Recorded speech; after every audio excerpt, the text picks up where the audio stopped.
My girlfriend texted, "Spending Christmas with your family is a punishment, not a holiday." I didn't argue. Consider yourself pardoned. I adjusted the plans quietly. No announcements. No explanations. That night, she checked her email, and that's when everything stopped. I'm 34, been with my girlfriend for 2.5 years. We met through work connections, started dating after running into each other at a few networking events. Things moved pretty fast. She moved into my place after about 8 months, and we've been talking about getting engaged sometime next year. I thought we were solid, you know? The kind of relationship where you've weathered enough storms that you think you can handle anything. My family lives about 3 hours away, close enough to visit regularly, but far enough that it requires planning. Mom, dad, 2 younger sisters, their husbands, a handful of nieces and nephews. Normal middle-class family. We're not wealthy, but we're comfortable. We have traditions. Sunday dinners when possible, big gatherings for holidays, that kind of thing. My girlfriend came from a different background. Only child, parents divorced when she was young, not particularly close with extended family. She'd always been a little standoffish about my family stuff, but I figured that was just because she wasn't used to the chaos of a big family gathering. I tried to be understanding, never pushed her to come to everything, gave her space when she needed it. This past year, though, things got worse. She started making comments. Little digs about my mom's cooking, about how my dad told the same stories repeatedly, about how my sisters were too involved in each other's lives. I'd brush it off, change the subject, try to smooth things over. Didn't want to start fights over something that felt petty. Then came the holidays. We'd had plans locked in since October. Christmas Eve with my family, Christmas Day with hers, simple rotation that seemed fair. My mom had been planning the menu for weeks, asking what my girlfriend wanted, trying to make her feel included. My dad bought extra wine, the kind she mentioned liking once. My sisters asked what she'd want to do, if there were any traditions from her family we could incorporate. They tried. They really did. 3 days before Christmas Eve, we're sitting on the couch. I'm wrapping presents. She's scrolling through her phone.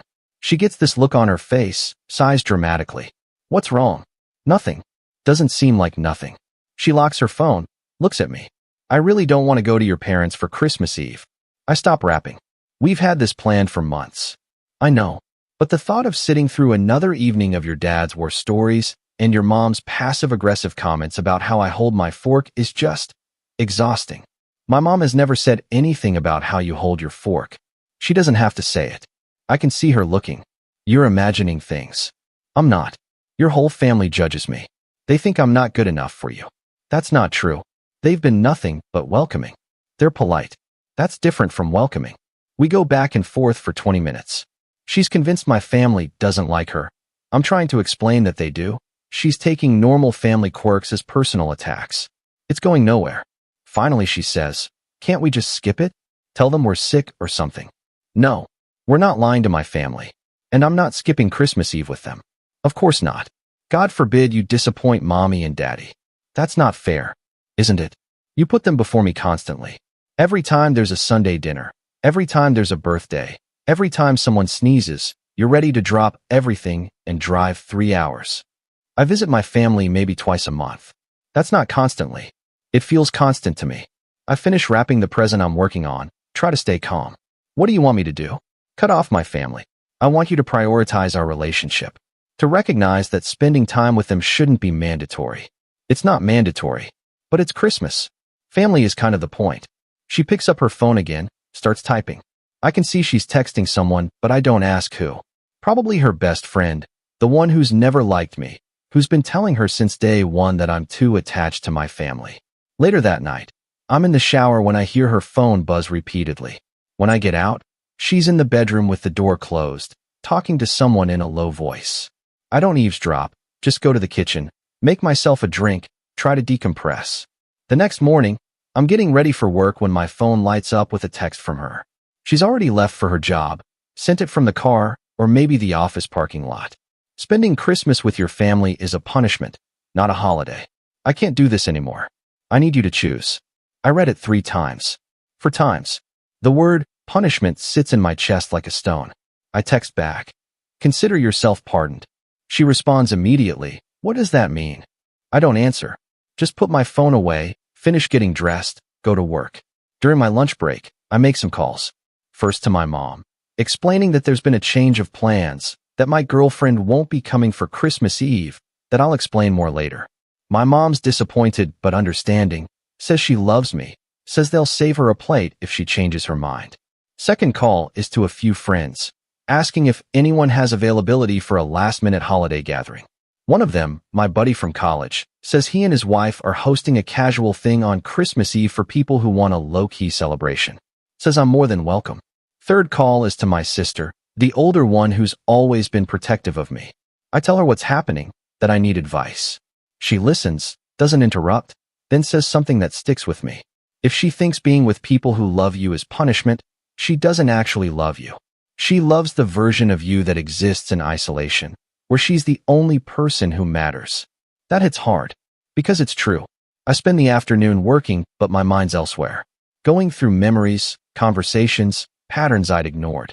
How she always found excuses not to join me for family stuff. How she'd be in a bad mood for days after we'd visited. How she'd make comments about my mom texting me too often, my sisters calling too much, my dad asking about my life. She wanted me separate, wanted me focused only on her. When I get home that evening, she's already there, sitting on the couch with a glass of wine. She looks up when I walk in. We need to talk about this morning. Not much to talk about. What do you mean, I'm pardoned? That's not funny. I set my bag down, don't sit. You said spending Christmas with my family is punishment. So I'm pardoning you. You don't have to go. That's not what I meant. What did you mean? I meant it's hard for me. That they make me uncomfortable. That I need you to understand that. I do understand. And I'm giving you what you asked for. You don't have to come. But you're still going? Of course I'm still going. They're my family. Her face changes. So you're choosing them over me. I'm choosing to spend Christmas with people who love me. If that feels like a punishment to you, maybe you should think about what that says. You're being cruel. I'm being honest. You called my family a punishment. You said you can't do this anymore. You told me to choose. I made my choice. She stands up, voice rising. I didn't mean it like that. I was venting. Venting is saying you're tired. Venting is saying you need a break. Calling time with my family a punishment is something else entirely. You're twisting my words. I'm repeating them. We argue for another hour. She oscillates between apologizing and doubling down, between crying and yelling, between saying she didn't mean it and defending why she said it. I stay calm. Don't raise my voice, just hold my ground. Finally, exhausted, she says, so what happens now? I'm going to my parents for Christmas Eve. You can do whatever you want. And us? I don't know. That night, I can't sleep. I'm lying in bed. She's on her side with her back to me, and I'm staring at the ceiling thinking about the last 2.5 years, wondering how many other red flags I'd ignored, how many times I'd made myself smaller to keep the peace. I get up around 2 a.m., go to the living room, open my laptop, start looking at the logistics of what happens if we split. The lease on the apartment is in my name. She's not on it. Most of the furniture is mine from before we moved in together. We have a joint bank account, but it's only for shared expenses, mostly utilities and groceries. Separating would be messy, but not impossible. I also draft an email. Don't send it. Just write it out to organize my thoughts. It's addressed to her. Explains everything I'm feeling, all the ways this relationship has been one-sided. How I've compromised and adapted while she's demanded and criticized. How I've made her a priority while being made to feel guilty for having anyone else in my life. I save the draft. Close the laptop. Go back to bed. Update 1. The next day is December 23rd. She acts like everything is fine, like we didn't have a massive fight the night before. Makes breakfast, asks about my day, talks about her work like nothing happened. I'm cordial but distant, can't muster the energy to pretend. Around noon, my mom texts asking if I can pick up a few items from the store on my way over tomorrow. I text back confirming. My girlfriend sees the notification, sees me typing, doesn't say anything, but her jaw tightens. That evening, she tries again. I've been thinking about what you said. Okay. Maybe I overreacted. About your family. Maybe. I did overreact. I'm sorry. I'll come with you tomorrow. I already told my mom you're not coming. So tell her I changed my mind. Did you? What do you mean? Did you actually change your mind? Or are you just trying to smooth things over because you realize I'm serious about this? She doesn't answer immediately. That tells me everything. I want to make this work, she finally says. That's not what I asked. Yes, I changed my mind. I want to spend Christmas with you. But not with my family. With you. Wherever you are. That's not the same thing. We're going in circles again. I tell her I need to think, that I need space, that I'm going to take a walk. She asks if we can talk more when I get back. I say maybe. I walk for an hour, just circling the neighborhood, letting the cold air clear my head. When I get back, she's on her laptop at the kitchen table, typing furiously. Looks up when I come in. I send an email to your mom, apologizing for being difficult, saying I'll be there tomorrow. Something in me snaps. You did what? I apologized. I'm trying to fix this. You went behind my back to my mother? I didn't go behind your back. I'm trying to make things right. By putting my mom in the middle of our relationship problems? By making her feel like she has to reassure you or welcome you when you just called her family a punishment? I didn't tell her that part. What did you tell her? Just that I've been stressed and took it out on you, and that I'm sorry for any tension I caused. I pull out my phone, call my mom. She answers on the second ring. Hey honey, I got the email from. Mom, ignore that email. She's not coming tomorrow. I'll explain everything when I see you. Oh, okay. Is everything all right? It will be. I'll see you tomorrow. I hang up. My girlfriend is staring at me. You just humiliated me. You humiliated yourself. And you tried to manipulate my mother into fixing our relationship. I was trying to apologize. You don't apologize by going around me.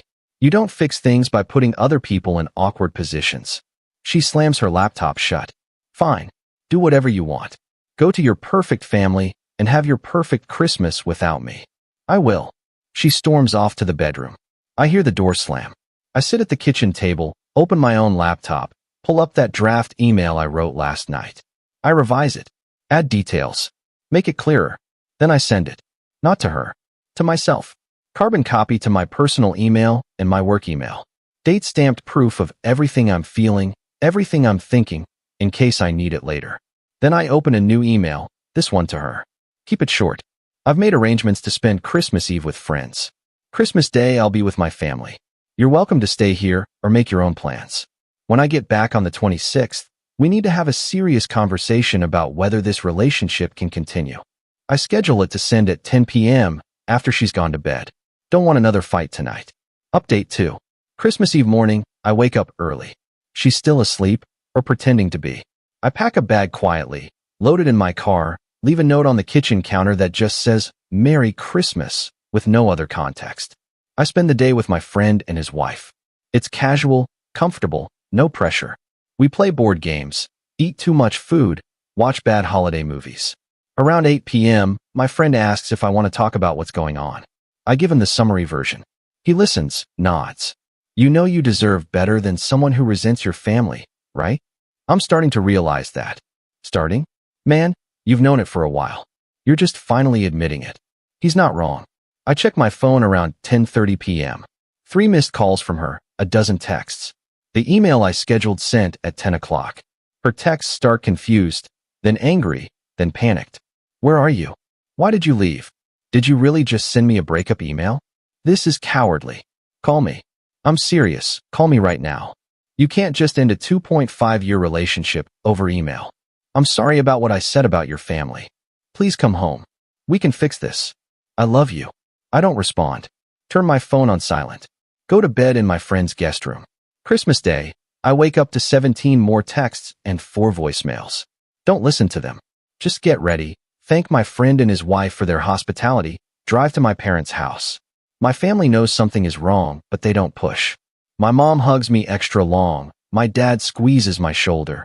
My sisters keep the conversation light. We open presents, eat too much, play with the kids. It's exactly what I needed. Around 3 p.m., my phone rings. It's her. I step outside to answer. Where are you? My parents. When are you coming home? Tomorrow. We need to talk about this. We will. Tomorrow. You can't just. I can. I am. I'll see you tomorrow. I hang up. Block her number temporarily, just to get through the rest of the day without interruption. That evening, my older sister corners me in the kitchen while I'm helping with dishes. You're ending it, aren't you? Yeah. Good. She was never right for you. Why didn't you say something? Would you have listened? Probably not. I needed to figure it out myself. Update 3. I get home around noon on the 26th. She's there, waiting. The apartment is clean, like she spent the whole day scrubbing. There's food on the stove, my favorite meal. She's dressed nice, makeup done, clearly put in effort. Hi, she says. Hi. I made lunch. I see that. Can we talk? That's why I'm here. We sit at the kitchen table. The food stays on the stove, getting cold. She starts talking, fast, like she's practiced this speech. I know I messed up. I know I said things I shouldn't have. I was stressed about the holidays, about meeting expectations, about feeling like I don't fit in with your family. I took it out on you, and that wasn't fair. I love you. I want to make this work. I'll go to therapy.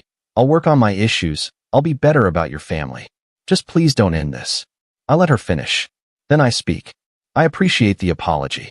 But this isn't just about what you said about Christmas. Then what is it about? It's about a pattern. You've been pulling me away from my family since we got serious, making me feel guilty for spending time with them, for taking their calls, for caring about them. You've isolated me slowly, and I let you because I thought that's what compromise looked like. That's not what I was doing, isn't it? Every time I visit them, you're in a bad mood after. Every time they call, you make a comment. Every time I mention them, you change the subject or find something to criticize. That's not true. It is true. And calling them a punishment was just the most obvious example of something that's been happening for years. She's crying now. So what? You're just giving up on us. I'm recognizing that you don't want me. You want a version of me that doesn't have anyone else in his life. And I can't be that person. I never asked you to cut off your family. You didn't have to ask. You just made it miserable every time I chose them. We argue for another hour. She promises to change. I explain why I don't believe her. She says I'm being unfair. I list examples of her behavior going back months. She says I'm giving up too easily. I counter that I've been trying to make this work while she's been tearing it down. Finally, exhausted, I say what needs to be said. I want you to move out. What? The lease is in my name. This is my apartment. I need you to find somewhere else to live. You're kicking me out. I'm ending our relationship, which means we can't live together anymore. Where am I supposed to go? You have friends. Family. That's not my responsibility anymore. You're really doing this. I am. She sits there for a long moment, then gets up without a word. Goes to the bedroom. I hear drawers opening, closet doors sliding. She's packing. 2 hours later, she's got 3 suitcases and several bags loaded by the door.